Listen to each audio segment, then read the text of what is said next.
નમસ્કાર વિદ્યાર્થી મિત્રો, આજે આપણે ધોરણ 12 જીવ વિજ્ઞાનની અંદર ચેપ્ટર નંબર 1 સજીવોમાં પ્રજનનનું રિવિઝન કરીશું. આગળના લેક્ચરમાં વિદ્યાર્થી મિત્રો તમે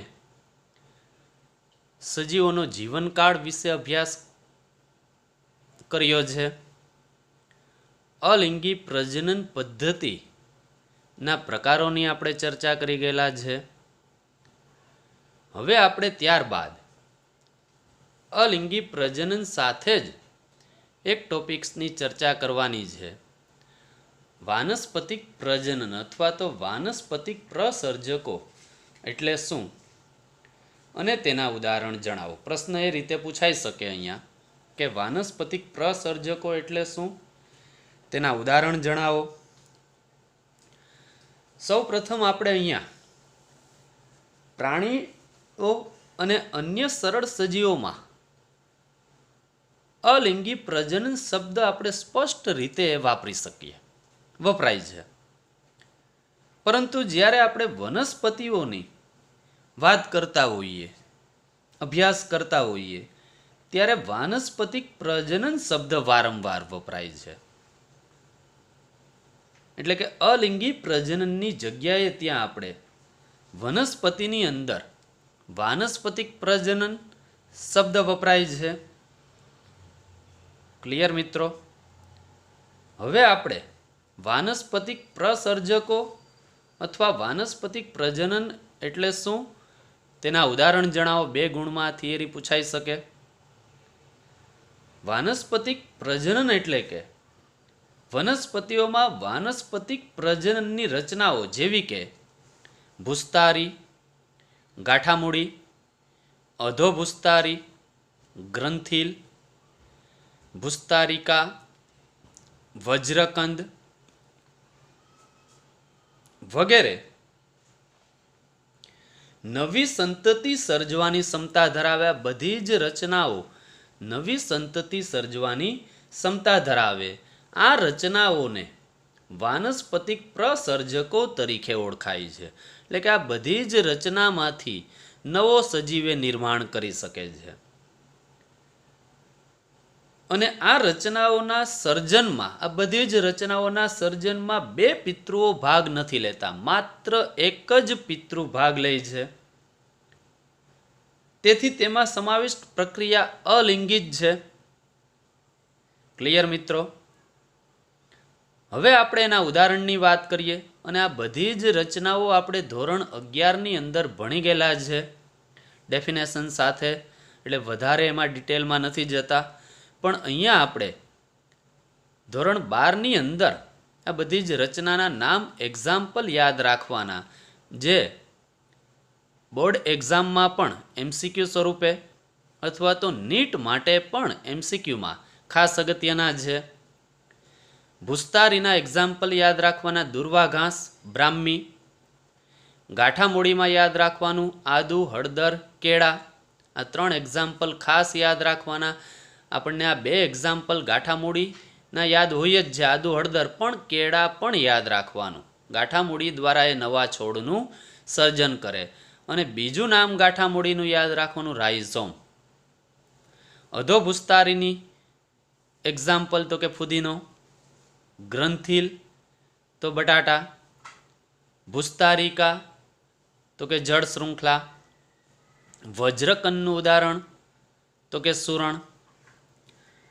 પર્ણ દ્વારા વાનસ્પતિક પ્રસર્જન, પર્ણ કિનારીઓ, કલિકાઓ દ્વારા, તો એમાં એક્ઝામ્પલ યાદ રાખવાનું પાનપુટ્ટી, બ્રાયોફાઇલમ.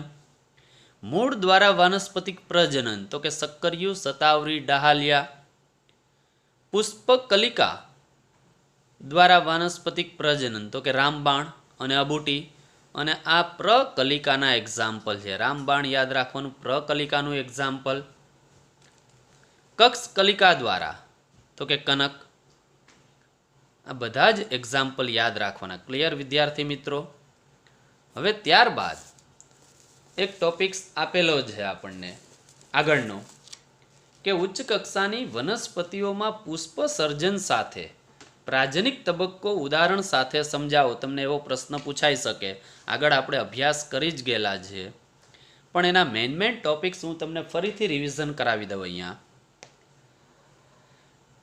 કે એક જ વખત જીવનકાળમાં પુષ્પ સર્જન થતા હોય તેવી વનસ્પતિઓ તો કે ચોખા, ઘઉં, અજારી ગલગોટા, જેમાં એક જ વખત જીવનકાળમાં પુષ્પ સર્જન થાય. લાઈફમાં એક જ વારે પુષ્પ સર્જન કરે છે. ત્યાર પછી એકથી વધુ વખત પુષ્પ સર્જન કરતા એક્ઝામ્પલમાં યાદ રાખવાનું આંબા અને નારિયેળ. બે પુષ્પ સર્જનના ગાળા વચ્ચે વાનસ્પતિક વૃદ્ધિ થાય. અહીંયા એકથી વધુ વખત પુષ્પ સર્જન થતું હોય એટલે એક વખત પુષ્પનું સર્જન થાય ત્યાર પછી વચ્ચેનો જે સમયગાળો છે એ વાનસ્પતિક વૃદ્ધિ તરીકે વર્તે. અને કેરી, સફરજન, ફણસ સમગ્ર વર્ષ દરમિયાન ફક્ત ચોક્કસ ઋતુમાં જ પુષ્પ સર્જન થાય છે. હવે આપણે વાત કરીએ અહીંયા કેરીની, તો અહીંયા ફેબ્રુઆરી મહિના પછી જ એમાં પુષ્પ સર્જનની શરૂઆત થાય છે, જાન્યુઆરી પછી. પછી આખા વર્ષ દરમિયાન એમાં પુષ્પ સર્જન થતું નથી, એટલે કે ફક્ત ચોક્કસ ઋતુમાં જ પુષ્પ સર્જન દર્શાવે. આ ત્રણ વનસ્પતિ એમાં એક્ઝામ્પલ યાદ રાખવાના: કેરી, સફરજન, ફણસ. સમગ્ર વર્ષ દરમિયાન ફક્ત ચોક્કસ ઋતુમાં જ પુષ્પ સર્જન થશે એમાં. ક્લિયર વિદ્યાર્થી મિત્રો? એની સાથે સાથે આ પ્રશ્નની અંદર બે એક્ઝામ્પલ ખાસ અગત્યના છે, જે નીટ માટે, બોર્ડ માટે પણ ખાસ અગત્યના. કે કેટલીક વનસ્પતિઓ પુષ્પ સર્જનની અસમાન પ્રક્રિયા પણ દર્શાવે. દાખલા તરીકે વાંસ. વાંસની અંદર બાંબુ જાતિની વનસ્પતિ પોતાના જીવનકાળ દરમિયાન એક જ વખત પુષ્પ સર્જન દર્શાવે. યાદ રાખવાનું અહીંયા કે એક જ વખત પુષ્પ સર્જન દર્શાવે જીવનકાળ દરમિયાન, એક જ વખત. અને સામાન્ય રીતે ફરીથી પાછું 50 થી 100 વર્ષ બાદ મોટી સંખ્યામાં ફળ સર્જે અને પછી એ મૃત્યુ પામે. એટલે વાસ યાદ રાખવાનું કે જીવનકાળ દરમિયાન એક જ વખત પુષ્પ સર્જન દર્શાવે અને 50-100 વર્ષ બાદ મોટી સંખ્યામાં એમાં ફળોનું સર્જન થાય અને ત્યારબાદ એ મૃત્યુ પામે. આ એક વિવિધતા છે, અસમાન પ્રક્રિયા. એ જ રીતે બીજું ઉદાહરણ અહીંયા સરસ આપેલું છે. આ બંને એક્ઝામ્પલ નીટ બોર્ડ માટે ખાસ અગત્યના MCQમાં વિદ્યાર્થી મિત્રો, એટલે ખાસ યાદ રાખવાનું. નીલ કુરંજિત વનસ્પતિ, આ એક્ઝામ્પલ પણ ખાસ અગત્યનું. નીલ કુરંજિત વનસ્પતિ દર 12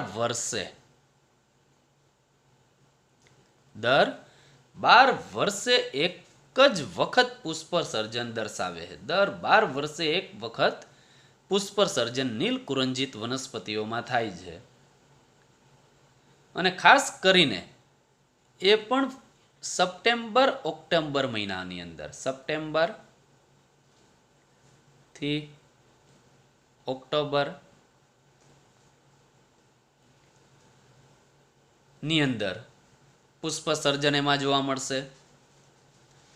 2006માં તેમાં પુષ્પ સર્જન થયેલું. ફરીથી પાછું 2018માં એમાં પુષ્પ સર્જન થયેલું છે. અને ખાસ કરીને પુષ્પોનો સમૂહ નીલકુરંજિત વનસ્પતિનો કેરળ, તમિલનાડુ અને કર્ણાટકના પર્વતીય પ્રદેશોમાં મોટી સંખ્યામાં એ પુષ્પ નીલકુરંજિતના જોઈ પર્યટકો, પ્રવાસીઓ આકર્ષાય હતા 2006માં. ક્લિયર વિદ્યાર્થી મિત્રો? બે એક્ઝામ્પલ આપણે અહીંયા ખાસ એ યાદ રાખવાના, એક વાંસ અને એક નીલકુરંજિત વનસ્પતિ. વાંસની અંદર તો કે એક જ વખત પુષ્પ સર્જન દર્શાવે 50-100 વર્ષ બાદ એમાં મોટી સંખ્યામાં ફળ સર્જાય ને ત્યાર પછી એ વનસ્પતિ વાસ મૃત્યુ પામે. નીલકુરંજીત તો કે દર 12 વર્ષે પુષ્પ સર્જન દર્શાવે. છેલ્લે 2006 ત્યારબાદ 2018માં પુષ્પ સર્જન થયેલું. કઈ જગ્યાએ એ જોવા મળે તો કે કેરળ, તમિલનાડુ અને કર્ણાટકના પર્વતીય પ્રદેશોમાં એના પુષ્પો જોવા મળે છે. ક્લિયર વિદ્યાર્થી મિત્રો? એટલે આ પ્રશ્નની અંદર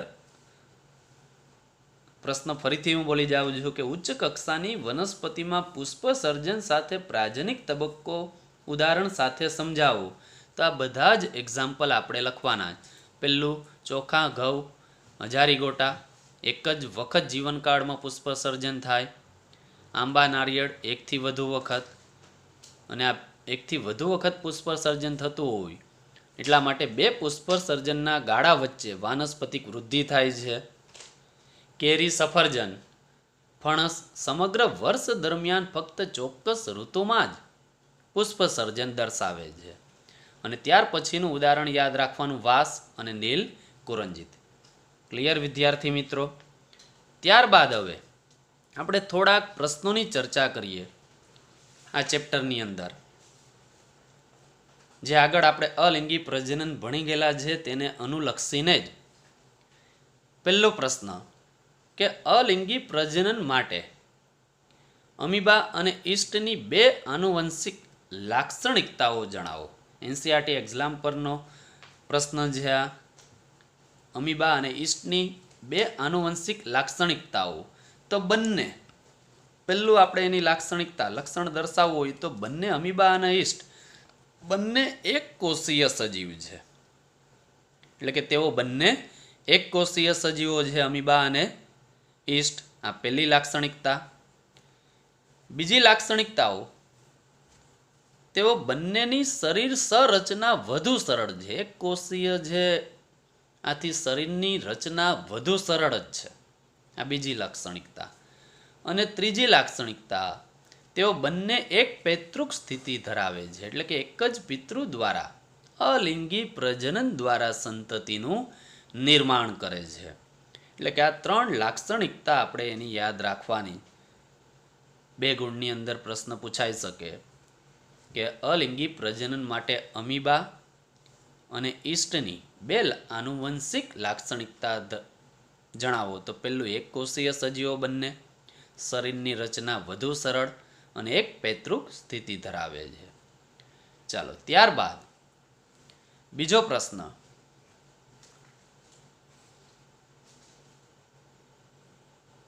શા માટે પ્રજનનની અલિંગી પદ્ધતિ દ્વારા સર્જાતી સંતતિને આપણે ક્લોન્સ કહીએ છીએ?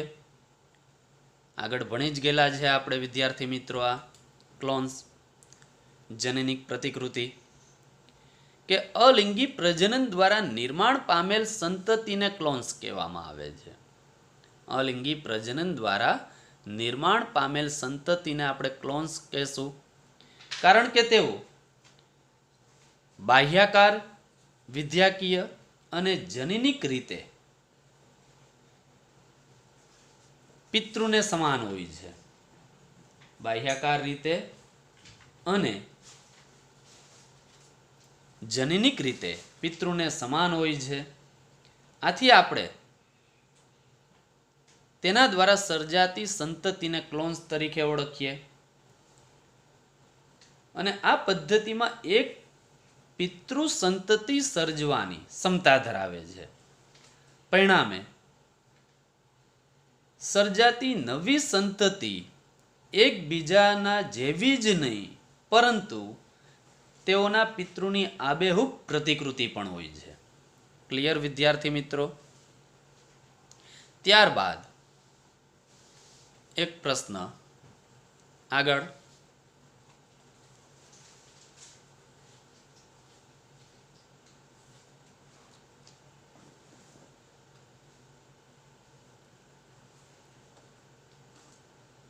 બટાટા એ વાનસ્પતિક નો ભૂગર્ભીય ભાગ છે, છતાં તેને પ્રકાંડ ગણવામાં આવે છે. આ માટેના બે કારણો આપો. હવે બટાટાને પ્રકાંડ ગણવામાં આવે છે, તેના કારણો આગળ જ આપણે એની વાત કરી ગયેલા કે બટાટાના ગ્રંથિલમાં ગાંઠ અને આંતરગાંઠ આવેલી હોય. ગ્રંથિલ ભાગમાંથી જ નવો છોડ નિર્માણ પામે. ભૂમિગત ભાગ જે ગાંઠ અને આંતરગાંઠ ધરાવે, આ પહેલું કારણ. બીજું કારણ, ગાંઠમાંથી પર્ણીય પ્રરો ઉત્પન્ન થાય છે. આ બે કારણોને કારણે બટાટાને પ્રકાંડ ગણવામાં આવે. ક્લિયર વિદ્યાર્થી મિત્રો? ત્યારબાદ હવે ખાસ ચોથો પ્રશ્ન 2 ગુણની અંદર પૂછાઈ શકે કે એક વર્ષાયુ વનસ્પતિ અને બહુ વર્ષાયુ પૈકી શેમાં જુવેનાઇલ તબક્કો ટૂંકો હોય છે? કારણ આપીને સમજાવો. એક વર્ષાયુ વનસ્પતિ અને બહુ વર્ષાયુ પૈકી શેમાં જુવેનાઇલ તબક્કો ટૂંકો હોય છે? કારણ આપીને સમજાવવાનું.